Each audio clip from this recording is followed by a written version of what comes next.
Assalamu alaikum. I'm Ibrahim Hooper with CAIR's weekly news update. This week, CAIR's Southern California office filed suit on behalf of a mosque denied a renovation permit, reportedly due to anti-Muslim bias. We feel that the city's actions were discriminatory. Unfortunately, the level of anti-Muslim Islamophobia, anti-Muslim bias and Islamophobia around the country is pretty heightened. And we fear that, there could have been a few players who took advantage of that bias for their own political gain. In Minnesota, CAIR is helping Muslims in that state challenge opposition to a new mosque.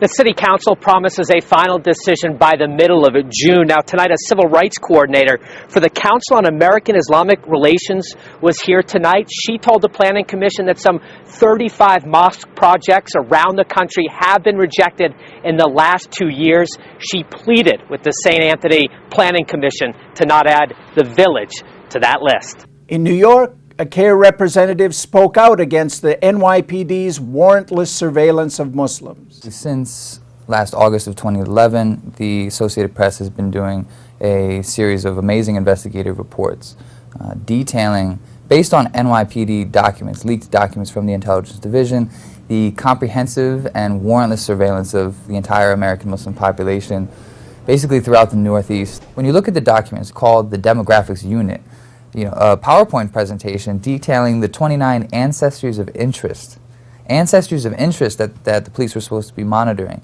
which are 28 Muslim majority countries, and the 29th is the, quote, American Black Muslim.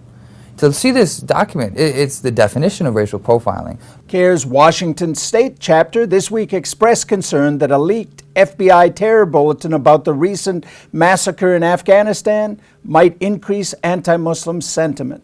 The FBI says it never intended for this bulletin to become public. This is just going to cause hysteria in our communities. Arsalan Bukhari is with the Council on American-Islamic Relations. I think this is just something that's being done without evidence, and it's going to cause possible undue focus on American Muslims.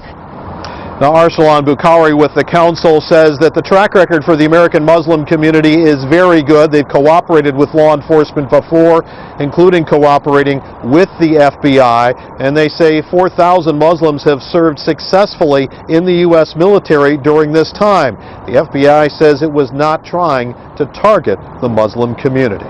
At the national level, CAIR is speaking out against the anti-Muslim rhetoric that serves to increase Islamophobia. The Council on American-Islamic Relations, also known as CAIR, is speaking out. The organization says rarely has the United States seen a more reckless campaign to vilify a class of people and compromise their fundamental civil and human rights than the recent rhetoric against Muslims. If there's a mosque to be built, it's going to be targeted by Islamophobes and hate mongers. If Muslim activists say something in the public arena, they're going to be denounced, they're going to be smeared. Unfortunately, that's the environment we live in the post-9/11 era. CAIR also offered condolences on the death of Pope Shenouda of Egypt's Coptic Church. To receive CAIR updates and action alerts, sign up at CAIR.com. To contact CAIR, email info@CAIR.com. Assalamu alaikum. Peace to you. Learn more at CAIR.com.